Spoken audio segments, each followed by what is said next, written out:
It was a cold November evening in the city of Zhucheng, Hunan Province. A police team had just forced their way into a modest apartment at the edge of town. Inside, the smell hit them first, not the familiar scent of a meal, but something heavier, metallic, and wrong. The floor told another story, dark stains scattered like silent warnings. On the stove, a pot was still boiling. Steam curled lazily upward, as if nothing unusual was happening. Yet what was inside would soon become the most talked-about detail in the entire case. Even seasoned officers, men and women, who'd seen every shade of human cruelty froze in place. Some turned away, others simply stared, unable to speak. Just days earlier, a woman named Liu Yan had been reported missing by her husband. She was 34, well-liked by most, and known for her quick smile and bold personality. At first, police thought they were looking at a disappearance, maybe a kidnapping, maybe even an accident. But nothing in those early hours could have prepared them for what they found here. The neighbors had said the apartment's tenants were quiet, kept to themselves. Yet tonight, police were learning that behind those closed doors lay a scene so grotesque it would shake not just this community, but the entire country. As one officer stepped back from the stove, pale and silent, the question hung heavy in the air, unspoken but undeniable. What could drive two people to commit such an unspeakable act and believe they could hide it from the world? November 19th, 2012, 4 p.m. It started like any other workday for Liu Yan. She had left her office earlier than usual, colleagues recalling she seemed in a good mood. Her husband Huliang tried calling her around that time, but the phone rang and rang. No answer. That wasn't like her. He assumed she might be busy, maybe at a client meeting, maybe at one of her evening mahjong games. But by nightfall, unease crept in. He drove to her office only to be told she'd left hours earlier. November 20th, 2 a.m. The family had been searching all night. Hu Liang, his sister-in-law, and her husband retraced Liu Yan's usual haunts, restaurants, game halls, even the riverside cafe she liked. Nothing. Then something strange happened. The brother-in-law's phone buzzed with a text. The sender, Liu Yan's number. The message was short. "Tell my sister I'll be away for a while. Don't worry about me." Odd, because that phone number used to belong to the sister-in-law long before it became the brother-in-law's. Liu Yan knew this. Why send it there, and why write it as if the sister herself was the intended recipient? It was unsettling. The tone didn't sound like her. It felt staged. Early theories. At first, police leaned toward a kidnapping scenario. A missing woman, a cryptic message, no signs of her anywhere. It fit the outline. But kidnappers usually call with demands. Here, there was silence. Huliang revealed another detail. Liu's car was still in its usual parking space. That ruled out a planned trip and made an accident seem less likely. November 20th. Morning. Investigators began mapping out Liu's connections. She was known to enjoy a lifestyle that stood out in their mid-sized city. Jewelry designer clothes, late-night games at private mahjong parlors. She wasn't hostile with anyone, but not everyone approved of her ways. Two names surfaced in gossip and witness accounts: Jian Zhang, a wealthy overseas Chinese businessman with a reputation for being a dangerous gambler, and Chen Kailiang, a middle-aged drifter who'd once saved Liu from a street theft. Both men were questioned. Jian Zhang was ruled out. He had been overseas for weeks. Chen claimed gratitude toward Liu for past kindness and insisted he had no reason to harm her. Both had alibis. November 21st. Attention turned to CCTV cameras around the area. Hours of footage revealed something new. On the day she vanished, Liu Yan was seen standing in Hongqi Square, chatting casually with two unidentified men. The three laughed, walked off together, and disappeared from frame. Huliang didn't recognize them. They weren't from Liu's family or close social circle. The men looked relaxed, as if this wasn't a first meeting. Investigative pivot. This shifted police focus. If they could identify these men, they might understand where Liu had gone and why. The challenge: no names, no addresses. Only one clue: the footage placed them in an area known for its underground gambling rooms. November 22nd. Undercover moves. Detectives went in as gamblers circulating through smoke-filled mahjong parlors. And there, in one of the more crowded rooms, they spotted the same two men from the footage, playing confidently, money stacked high. Now they had faces in real life. November 23rd. The raid. Before dawn, a police team surrounded an old apartment block. When the suspects, later identified as Li Hao and Liu Ning, appeared in the hallway, hauling suitcases, they froze. One tried to take a woman hostage. She fought back, dropping him to the ground with a swift kick. The men bolted toward the roof, but the leap to the next building was too far. A warning shot cracked through the air. They surrendered.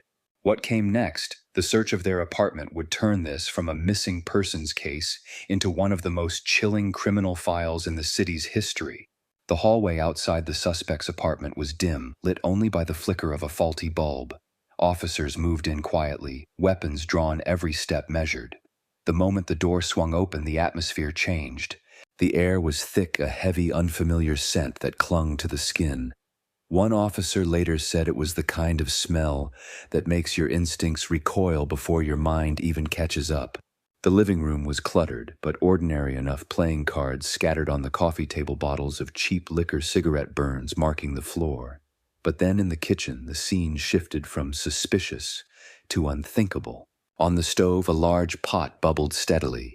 Steam drifted upward in slow, ghostly curls.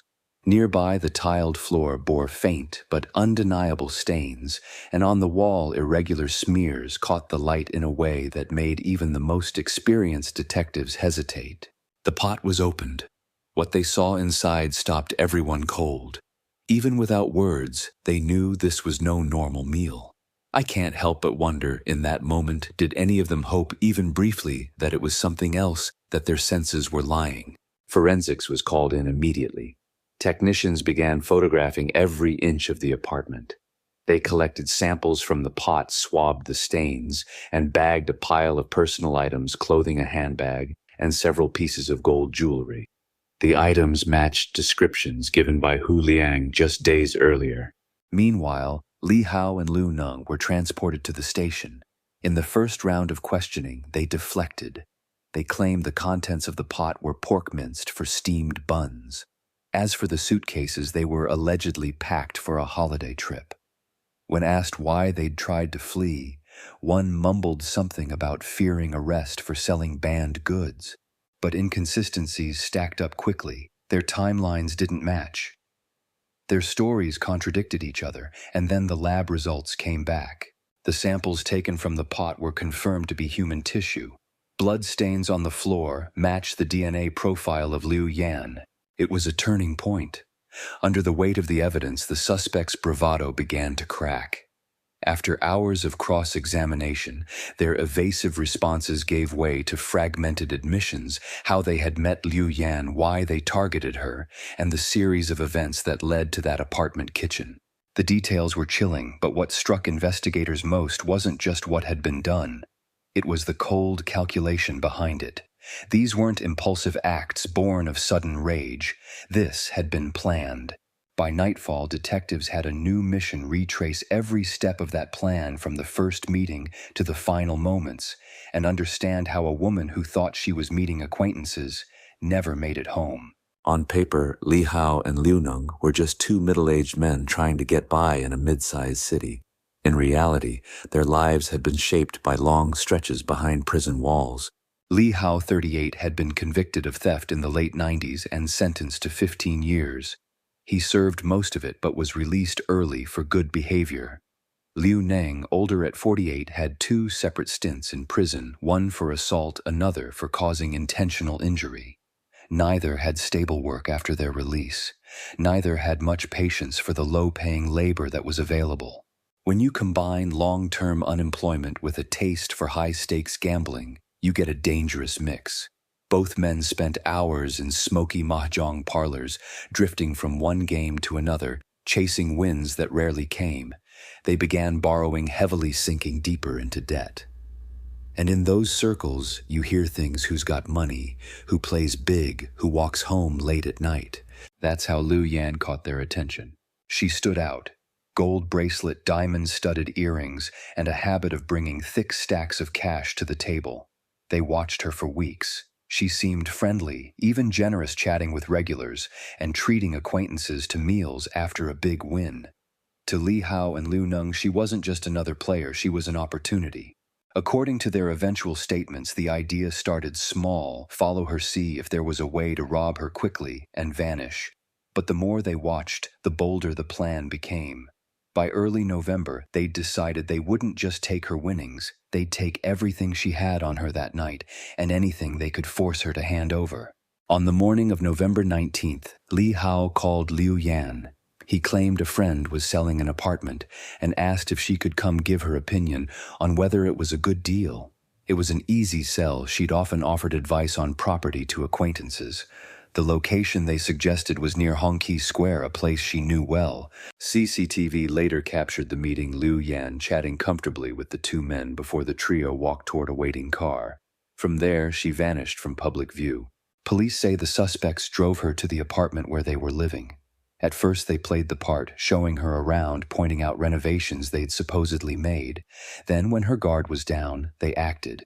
The exact moments that followed are drawn from the suspects' own accounts and forensic evidence. Investigators remain cautious in how they describe it, but the allegation is that Liu Yan was restrained and her valuables taken. Jewelry was removed. Her handbag yielded cash, bank cards, and signed checks. When she insisted there was little money in the accounts, frustration took over. It was at this point prosecutors would later argue that the crime escalated from robbery to homicide. In a bid to delay discovery, one of the suspects used her phone to send that strange text to her brother-in-law's number, posing as her and claiming she'd be away for a while. The choice of number, the wording, all intended to throw the family off. But instead of disappearing quietly, Li Hao and Liu Neng stayed put for days, spending the stolen money in gambling rooms and drinking spots. They might have gone on longer if not for the undercover officers who recognized them. The trap they set for Liu Yan had worked exactly as planned, until the police set one for them. July 23, 2013, Intermediate People's Court, Zhucheng. The courtroom was packed. Journalists filled the back rows, their pens ready. Family members sat stiffly in the front, their faces pale and tight. When the two defendants were led in, shackled and flanked by guards, the room fell into an uneasy silence. The prosecution began with the Foundation's surveillance footage showing Liu Yan with the defendants on the day she vanished. Then came the search photos, the apartment, the pot on the stove, the bloodstains. Each image was projected on a large screen, and each time a murmur rippled through the spectators. Forensic experts took the stand. They described in precise and clinical terms how DNA analysis confirmed that the blood and tissue matched Liu Yan. Bank records showed the stolen jewelry had been sold days later, with the proceeds spent almost immediately. The prosecution painted a picture of calculated intent. The suspects had observed Liu Yan's habits for weeks. They arranged a meeting under false pretenses. They restrained her and took her valuables. They sent a misleading text to buy time. The defense tried to shift the narrative, suggesting the death was unplanned and the result of a robbery gone wrong. But the list of prepared items found in the apartment, rope, plastic sheeting, cutting tools, made that claim difficult to believe. What struck those present most was the difference in the defendants' demeanors. Li Hao kept his head bowed for most of the proceedings. When the victim's family spoke, he wiped his eyes and muttered apologies. Whether those words carried any sincerity was something only he knew. Liu Neng, on the other hand, was another matter entirely. He stared straight ahead, expressionless, as if the trial had nothing to do with him. Even when asked directly by the judge whether he regretted his actions, he answered clearly, almost casually, without a flicker of emotion. That composure, that coldness, it unsettled everyone in the room. After days of testimony, the court returned its decision. Both men were found guilty of intentional homicide and robbery. Given the brutality of the crime and the risk they posed to society, the sentence was clear: death penalty. As the verdict was read, a heavy stillness settled over the courtroom. The victims' family clutched each other, some crying quietly. The defendants were led away, their futures sealed. Justice in the eyes of the court had been served. but outside those walls, the shockwaves of the case were still spreading. In the weeks after the verdict, the streets of Zhucheng felt different. The city was no stranger to crime, but this case had pierced deeper not because it was solved quickly, but because of the sheer coldness it revealed. Local newspapers ran headlines about the trial for days. Online forums buzzed with debates. How could two men plan something so calculated? Could it have been prevented? And perhaps the most unsettling question, how many other predators might be watching, waiting, just as they had watched Liu Yan. For many, the case became a cautionary tale about trust. Liu Yan had been street smart. She'd navigated business deals, handled money, and held her own in social circles that weren't always friendly. Yet the people who ended her life weren't strangers. From a dark alley, they were faces she recognized, men she'd shared conversations with. I can't help but wonder how many of us would have done the same, in her position, agreed to meet, thinking it was harmless.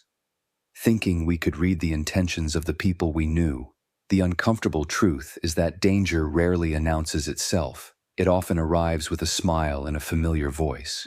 There was also a quieter conversation happening beneath the public outrage about risk and perception. Liu Yan's love of high-stakes gambling and visible wealth had drawn attention. Some argued that flaunting money in certain environments could invite trouble. Others pushed back, saying no amount of jewelry or cash justified violence. In the end, most agreed the responsibility for the crime lay solely with the perpetrators. Law enforcement used the case in training sessions, emphasizing the importance of swift undercover work and the use of surveillance footage to connect suspects to victims. The undercover operation at the gambling halls became a textbook example of targeted, efficient policing. The finality of the death sentences brought a measure of closure to the victim's family, but no one believed it erased the pain. Justice can punish it, cannot undo. Years later, older residents still mention that winter when speaking about crime in the city. The case is remembered not just for its brutality, but for what it exposed, that evil can live quietly among us, blending in until the moment it decides to act. And so the question lingers, one that each person must answer for themselves. If danger stood right beside you, would you recognize it in time?